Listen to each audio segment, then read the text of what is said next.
Everyone, this is Tom Fox, the voice of compliance, together with Mr. Monitors himself, Jay Rosen, for This Week in FCPA, episode 239, the GOAT of All Time edition. Jay, that is not redundantly superfluous. And it's chilly 37 here in Houston. What say you? And it never rains in Southern California. We're talking about 61 degrees in Simi Valley, and it's going to be a nice walk for me and Latka later on this afternoon. So, Jay, what was it like watching your quarterback win a Super Bowl for Tampa Bay? It actually was a pleasant experience. I didn't really have too much invested in the game. And, I was surprised. I think a lot of it was the injury to Mahomes, but I am happy for the GOAT. And I think as of today, it shows that maybe more of those six Super Bowls with the Patriots had something to do a little bit more with the GOAT than with the hoodie. So at any rate, we had a pretty eventful week in the FCPA commentariat. So you want to jump right into it? Let's go for it, Tom. So I first want to start off by a triumvirate of articles by Mike Volkov on the state of the CCO. And as with all things Mike Volkov, it was a great series, but he looked at it from kind of where it's been to where it's going, starting off with Back to the Future, where he looked at salaries of CEOs, who CCOs are reporting to, where the compliance function is in the organization. In part two, he talked about troubling trends in CCOs, both in terms of staffing and resources, independence, authority, and empowerment, and where CCOs are in terms of what the DOJ asks, as is your compliance program being earnestly applied and in good faith. And he concluded by looking at some CCOs who may have a target on their back. And here, Mike and I think we very much are in agreement that CCOs who have been prosecuted previously really had done something intentional, not negligent, and were fined for it. They were largely in regulated industries. We've had no CCOs in the FCPA world sanctioned, Jay. But he noted that in regulated industries, there can be certifications that CCOs are required to sign, and this is expanding. He pointed to the New York State Department of Financial Services requiring annual cybersecurity compliance certifications, the Bank Secrecy Act, and money laundering AML certifications. HHS, OIG, corporate integrity agreements also have certifications. And when you sign a certification, this is obviously does put a bit of a target on your back. So if you're going to sign one of those, I would suggest that you be telling the truth, not alternative facts, and that you have documented any certification that you do make. But it's a great review from Mike. We, of course, have linked to it in the show notes, so check it out. Jay, what do you see around the intersection of compliance, culture, and COVID? Thanks, Tom. This comes to us from Corporate Compliance Insights blog. GRC pros know that culture and compliance are inexorably linked. COVID has thrown a wrench into the corporate culture. Calvin London opines about why reestablishing the culture of compliance now may prove difficult. Last year in 2020, the DOJ and the SEC brought FCPA enforcement actions against 12 companies and imposed financial penalties, fines, and disgorgements totaling a whopping $6.4 billion. A number of major settlements were reached with corporate bodies, including Goldman Sachs, Herbalife, Airbus, and Novartis.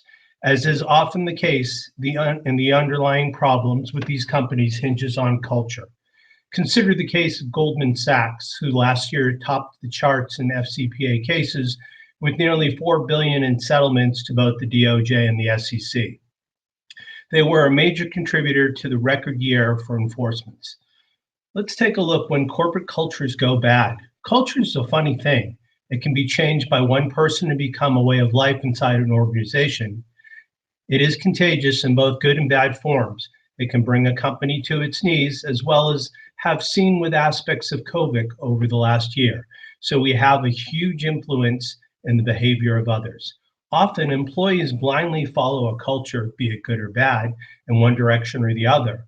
We would like to think that corrupt behavior is the exception in companies or the broader society in which we live. But when you consider the extent of some cases that have come to light, clearly this is not the case. COVID's impact on compliance and culture. Add to the legacy of COVID and extensive periods of business operating remotely with employees left to their own devices at home, and you have a potential perfect storm for non-compliance. As companies ventured into 2021, many will be trying to pick up the pieces from last year, and one wonders how many new situations will be unearthed.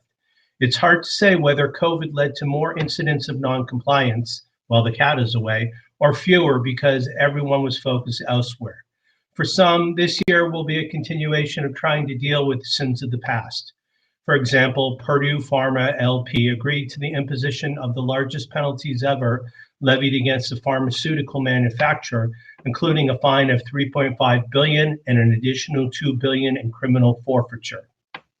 Johnson & Johnson's long battle with regulators to settle some 2,000 lawsuits around the use of talc-based powders and links to ovarian cancer looks to go another round, as in its latest appeal in November 2020 was rejected, and the company was told that the $2.1 billion verdict would stand. Last year, J&J moved to settle around 1,000 lawsuits for more than $100 million. And this year, we'll also see the start of the much anticipated Elizabeth Holmes and Theranos trial. It will begin in March before a face mask jury and socially distanced courtroom, an apt reminder that even a pandemic cannot stand in the way of justice. Not even COVID can stop corruption, and we may see that in some situations it has added a seemingly effective smokescreen for noncompliance and bad culture. Only time will tell. What is for sure is that companies will have a challenge in the coming year to reestablish a culture of compliance in an environment that changed drastically as a result of COVID. Every company has to deal with the relationship between compliance and culture, but now we have another C word to contend with, COVID. Back to you, Tom. Jay, next up, we want to look at an article that appeared in the New York University Compliance and Enforcement Journal about anti-bribery, anti-corruption enforcement in Brazil, specifically around Lava Jato is closing up shop. And that, of course, was the car wash investigation. And the authors who talked about this really looked at the history of it and where it may be going. And some of the numbers were just rather amazing to review, Jay. Lava Jato led to 174 convictions, including a former and current presidents of Brazil, former top ministers in the Brazil Working Party. A total of $750 million was returned to the Brazilian government. Total fines and penalties against companies of $2.7 billion. The legal developments of the use of essentially deferred prosecution agreements. It was novel in Brazil at the time. For us, Jay, I think one of the biggest aspects, and I say us, I mean those here in the United States, was the cross-border implications of Lava Jato, both in terms of cooperation and global effects. We had numerous countries involved, with Brazil sending out more than 650 requests from cooperations from 41 countries. Peru, Switzerland, US, Argentina, Colombia, Panama, all led the way. Lots of invocations of mutual legal assistance treaties, huge settlements, including the settlement with Odebrecht, Braskem, the settlement with Keppel Offshore Marine, and the settlement, of course, with Petrobras. The conclusion of Lava Jato was by the Bolsonaro administration, probably as close to the Trump administration as any other presidency in the Western Hemisphere. And their desire to prosecute corruption, of course, is about the same of Donald Trump. It's not clear, after the Lava Jato team has been broken up, what will be the future of Brazilian anti-corruption enforcement, although the authors believe that the world's largest sort of overall focus on by Lava Jato has built bridges that cannot easily be torn down. So certainly it'll be interesting to see. They also note that if the Brazilian government doesn't enforce anti-corruption laws in Brazil, the U.S. has shown that it's ready, willing, and able to prosecute Brazilian companies that have a U.S. Tie or a U.S. subsidiary, or send money through the U.S. or fly to the U.S. to put the bribery deal together, and there can be significant exposure under the FCPA for companies in Brazil. So hopefully Brazil will continue to be a robust partner for the Department of Justice, as they have been. You and I both have several good friends who come out of the Brazilian compliance community. It's a very robust community. It has made strides. Probably in the last 5 years, they've made up 20 years of difference between themselves and the U.S. in terms of where their compliance programs are. And we both call some very top-notch compliance professionals good friends. So lots has come out of Brazil. I would anticipate that the authors are right. These bridges will not be burned, because Brazilian companies have seen, to compete on the international stage, they need best practices compliance programs, and that's driven in some part, perhaps even large part, by government enforcement action. So interesting news out of Brazil, Jay. We have now something from the coolest guy in compliance.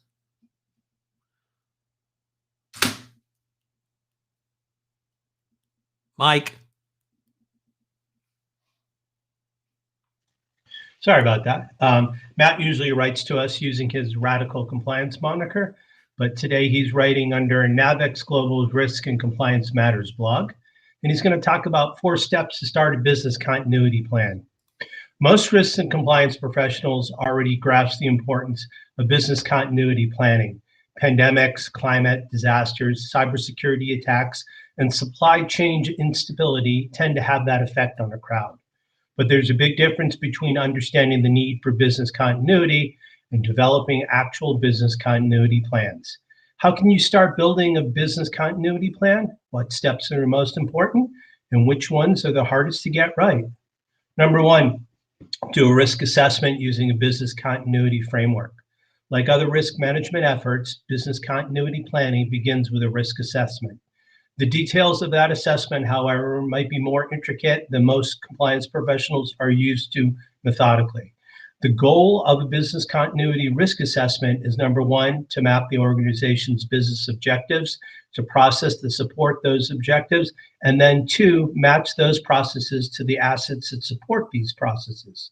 For example, say a business objective is the timely delivery of goods and services to customers. The processes would include accepting customer orders, assuring sufficient inventory, and shipping goods from the loading dock to the customer. The asset would include IT systems to place orders, goods in the warehouse, and a reliable third-party shipping service. Number 2, do a business impact analysis. The results of the risk assessment will inform the business impact analysis, BIA. A business impact analysis takes the assets you've identified that support your most critical business processes and asks the following question: what would happen to these processes and our ability to achieve our objectives if the assets were suddenly unavailable? The BIA should tell you which goods, IT services, or employees are crucial to mission critical business processes, and which risk events, power failures, hurricanes, IT outages, etc., would cause the most disruption if those risks aren't remediated. 3, develop a business continuity plan, or BCP, which will address risk in several ways. Here are a few examples. To avoid a shortage of critical components, for example, you might adopt a policy that specifies when we're down to our last 100 widgets, we order a fresh batch. The BCP should be documented and shared with senior executives and operation teams so that everyone understands their responsibilities in the event of a disruption. Number 4, communicate, practice, and monitor. BCPs are living documents. You can't leave it in a desk drawer to gather dust until your next disaster arrives. Risk managers need to put their BCPs to work in multiple ways. First, communicate. Circulate drafts of the plan among senior management and operation executives so all stakeholders know what it includes. Practice. Hold tabletop exercises or drills of possible disasters at regular intervals. You may even hold the tabletop exercises for each draft of the plan so risk managers can see what ideas will, and more importantly, won't work in practice. And finally, monitor. Risks to the business continuity will evolve. Resources may become more or less scarce. Service providers may merge or go out of business, and reorganizations send key employees to new roles, etc. Just like any other risk management, third party and other risks should be assessed on an ongoing basis, and the BCP should be updated as necessary. Mike Tyson once said, "Everybody has a plan until they get punched in the mouth." This doesn't need to be the case in business. Business continuity plans take time, effort, and collaboration, but they can guide your organization through disaster, and they're far better than the alternative of having no plan at all. Tom? So, Jay, next up, we had some news out of the Securities and Exchange Commission. And anyone who has watched the SEC over the Trump administration and with the change in administration would not be surprised at this. But the acting head of the SEC expanded the number of staff authorized to issue a formal order of investigation. The Trump appointees to the SEC had tried to really throttle any investigations, requiring that the commissioners themselves, were the only people who could authorize a formal order of investigation. That was clearly to cut off the staff from doing so. There were 36 individuals who were now given this delegation of authority. The numbers for the Trump administration in 2020 were just abysmal, with only 405 standalone enforcement actions opened, the lowest since 2015. It was clear that the Trump administration was going to try to choke off SEC enforcement. They were not interested in protecting investors at all, whereas I think the professional staff was. So kudos to the acting director for reverting to form and allowing the staff to actually institute investigations. Hopefully we won't have the same type of mentality from the Trump appointees to the SEC going forward. So next up, we have one of our favorite subjects as a side note. Tom and my affiliated monitors colleague, Mikhail Reeder-Gordon, have a podcast called The Wirecard Saga. We're going to take a look at Wirecard today, and this comes to us from Dylan Tokar and Paul J. Davies at the Wall Street Journal Risk and Compliance Journal. Wirecard red flag should have prompted earlier response, former executive says. When James Fries agreed to oversee Wirecard's legal and compliance functions, he saw it as an opportunity to help bring managerial order to a fast-growing fintech startup. Wirecard, once a darling of the German tech sector, has been haunted for years by media reports detailing allegations of accounting irregularities. Reviewing the company's financials, Mr. Fries discovered something wasn't right with the company that claimed more than $2 billion was held in trust accounts in the Philippines. This was the beginning of a whirlwind sequel of events for Wirecard and Mr. Fries. Within days, the company, once valued at almost 24 billion euros, equivalent to about 29 billion on Germany's leading stock index, filed for insolvency. Prosecutors in Munich are investigating whether former Wirecard executives, including former head accountant Stefan von Erfra and Oliver Bellenhaus, the former head of one of Wirecard's Dubai-based businesses, engaged in wrongdoing ranging from accounting manipulation to money laundering. These also have come under investigation. Wirecard's business, which focused on extracting fees for processing credit cards and online payments on behalf of other businesses, was largely unregulated when it began. Mr. Fries believed he would be given the support to help enact real change. Instead, he became the executive who will ultimately lead to the unwinding of Wirecard. The company faced a $1.3 billion revolving line of credit that was due to come soon after he became the CEO. And the days that followed, he delved deeper into Wirecard's financials and concluded that there had likely been a range of other frauds perpetrated within the company, involving misappropriation of assets to the tune of about $1 billion. In Germany, where the scandal is sometimes likened to the 2001 collapse of Enron, officials have explored legal and regulatory overhauls that could prevent a similar debacle. Lawmakers have criticized the German financial watchdog BaFin and the country's accounting oversight board APAS for failing to act earlier on red flags, including Wirecard's use of external offshore trust. Key to the alleged fraud was the dual role of Wirecard played on as a commercial services firm that controlled the bank. German and European Union laws allow commercial entities to own banks without the parent being subject to extended oversight by regulators such as BaFin or the European Central Bank. German car manufacturers such as Volkswagen AG and Daimler AG also own banking subsidiaries that provide financing to dealers. Following the Wirecard scandal, German lawmakers have considered changing the definition of a financial holding company to give regulators greater oversight over the companies that own banks. German lawmakers are also considering changes to the company's two-tiered corporate governance system, which would give non-executive supervisory boards more control over the management. The proposed changes will be helpful, but the million-dollar question is whether any or all of them would prevent a highly organized rogue senior management from committing a similar fraud. Tom?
Where I am, the issue is you have no rights as an employee. So that's companies can get your mobile devices and use them and check out what's on them at any time. But in many other jurisdictions, there are laws which prohibit that. So you need to have clear policies and procedures which spell out your rights. You need to have a backup system that can store and document any WhatsApp messaging. You need to have a clear delineation between your personal and work phone.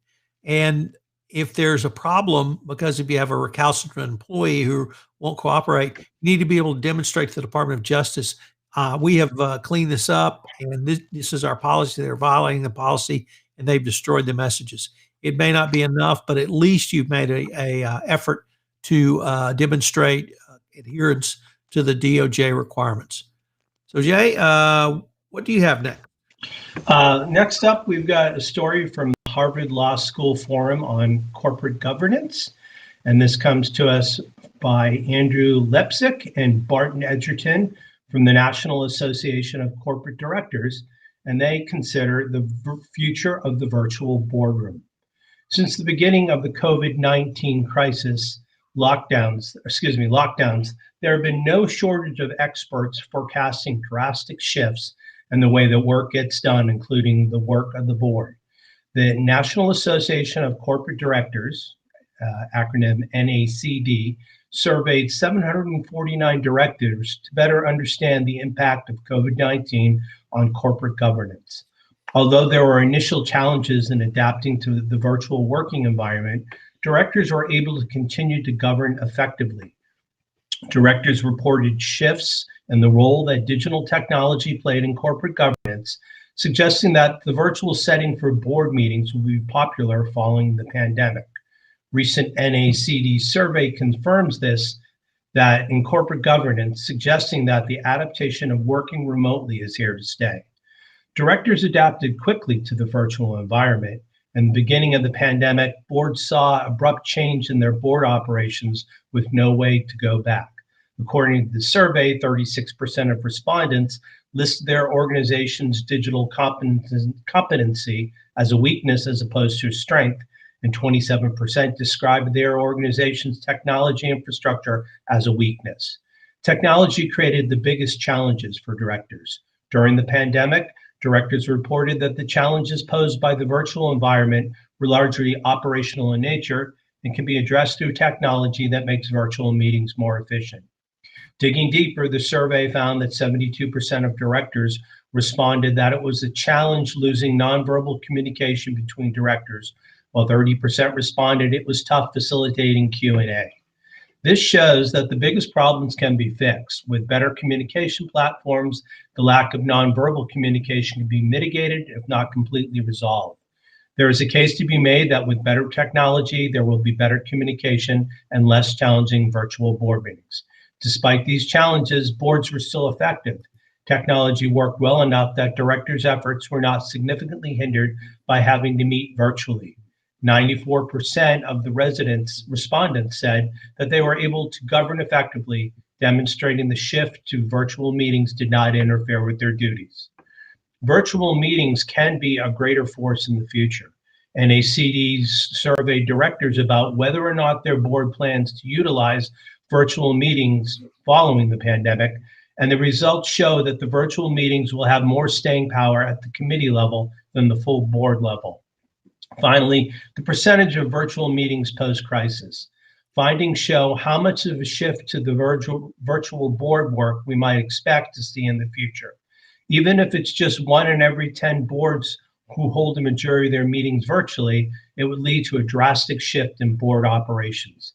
Furthermore, in a May 2020 COVID-19 survey, NACD found that 50% of responding directors thought that changing the way in which work gets done would be one of the key influences to make the most impact post-recovery. While the extent to which virtual board meetings will become an accepted and effective tool for corporate governance is unknown, future board meetings are likely to feature more virtual communication. Every board will not stay virtual following the crisis. However, trends point towards greater adoption, both in the near term and the long term. Tom, back to you. Jay, we've got lots of podcast news on this week in FCPA. First of all, on the Compliance Live this month, we're featuring Natalia Shaheda, who's a CCO at ABB. And in this episode 2, she walks us through her professional journey, starting on Capitol Hill, then going to white shoe law firms, doing white-collar defense work, then moving into the corporate world. She's on the cusp of moving into the CCO chair, but she really talks about what she learned, the mentors she had, both in private practice and the corporate world. So it's a great episode. I premiered one new podcast this month, Comtech, on the intersection of compliance and technology, where I'm co-hosting with Valerie Charles, a partner at Stone Turn. The most recent episode, we have Parth Chanda. He founded Lextegrity, and he is actually the Skywalker of compliance due to his innovation in technology. So check out our podcast with Parth. Next Monday, I'm premiering one of my favorite new podcast, one I wanted to do for a long time. It's called Big Brains in Compliance. And with Stephen Martin, a good friend of mine, who he and I years ago did a compliance roadshows for a couple of years. We're going to try to recreate that roadshow, Bing Crosby, Bob Hope Field, where we talk to some of the top thinkers in compliance. So it's going to be, we're not the big brains, we're talking to the big brains. And we're going to learn from the big brains, and hopefully you can learn from the big brains. So check those out. Jay, you may not know what a pod tube is. I learned that phrase 2 days ago. That's a podcast that's on YouTube. And I am now pod tubing over on the Compliance Podcast Network YouTube site. I have a new podcast. It's a video podcast of about the Compliance Handbook. I'm extraordinarily pleased to announce the pre-publication sale of my latest edition to the Compliance Handbook. In my humble opinion, the single best volume on design, creation, and implementation of a best practice compliance program. Volume 1 was a bestseller on Amazon through its initial run.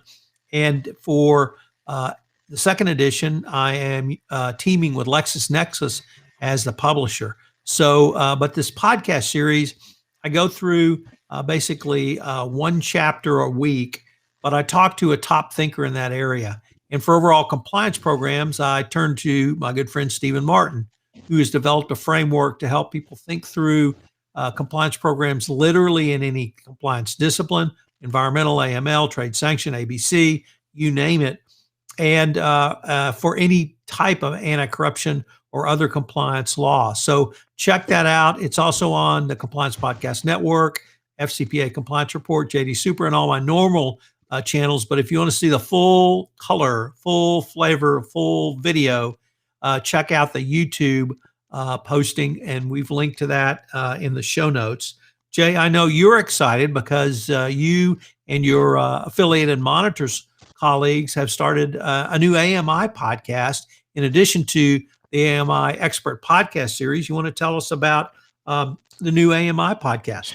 Sure. So our new podcast is called Integrity Through Compliance, and we'll have AMI's expert observations and guidance in the fields of ethics, antitrust, healthcare, government contracting, corporate governance, cybersecurity, construction, telecommunications, consumer protection, and more. And in the first episode, AMI's founder, Vin DiCiani, will visit with my colleague, Jerry Coyne, and they'll take a look at the future of telehealth and home healthcare during the pandemic and beyond. Next up, on Thursday, February 25th, you have an opportunity to join the Ask an Expert FinQuery webinar on Dolphin K2 and K2 Integrity's financial crimes compliance experts will respond to all of your AML and CFT sanctions and other financially integrity related questions. In the show notes, we have further information and there's a link to sign up. And wanted to let you know that Compliance Week is accepting nominations for their Excellence in Compliance Award. And also in the show notes, there's an opportunity to submit. Tom, why don't you tell us what our good friend Jonathan Marks has in the hopper? Right. Jonathan Marks, one of the hardest working people in internal audit, compliance, and internal controls, and a wide variety of other fields, has put together Baker Tilly's first annual Fraud and Compliance Summit. It's going to run for 3 days, February 23 through 25. I think it's 3 to 4 hours a day. It's chocked full of fabulous presentations. I was lucky enough to be asked to present. Mary Shirley and I review 2020 from the compliance practitioner perspective. But it will be live engagement with Mary and myself with our presentation, as with all of the authors. It's going to be a fabulous 3 days of fraud and compliance. It's really innovative what Jonathan has done, and I hope that you will join us. Of course, we've linked to details and registration in the show notes, and the best part is it's free. Did you say free? I did. And go ahead. Is that within your budget? Yes, I can definitely do free. And I was going to say that From the affiliated monitors perspective, I'll be sharing some opening remarks on day 3, February 23rd, talking about the 2020, the FCPA year that was. And my colleague, Eric Feldman, will also be discussing perverse incentives. One other gratuitous plug, you well know that Mary Shirley and Lisa Fine have an amazing podcast called The Great Women in Compliance, which Tom features on his Compliance Podcast Network. And I wanted to give a shameless plug to listen to me and Mary as we talk about my journey from being a screenwriter to recovering screenwriter and now an ethics and compliance professional. And we close off the podcast each talking about one compliance lesson that we learned from our moms. So we'd love you to check that out on Tom's Compliance Podcast Network. Once again, it's the Great Women in Compliance podcast. Tom, anything else in your end? Yes, Jay, a couple of things.